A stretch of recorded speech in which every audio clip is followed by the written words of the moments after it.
Hey guys, welcome to another episode of how to add your phone to a 2018 Nissan Sentra.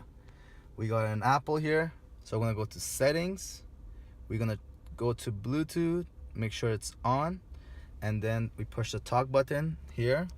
Attempting to connect to your phone. Please wait. This is gonna be searching for your device, but since it's not connected, we're gonna try to connect it after this.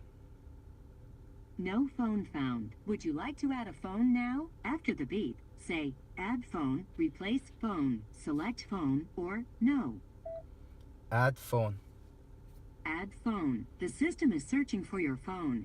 Using your handset, look for a Bluetooth device called My Car.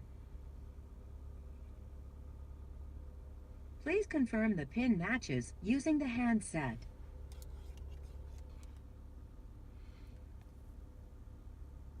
So now what you're gonna do is you're gonna press allow. Alexa, So drop it iPhone. Connected. This device supports Siri and can be accessed with the hands-free system from the talk switch.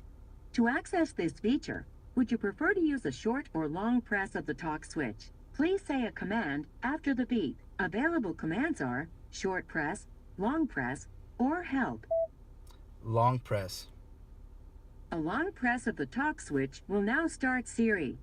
A short press and release in less than 1.5 seconds will start Nissan Connect voice recognition. Alright guys, hopefully this video helped you out. Have a great day.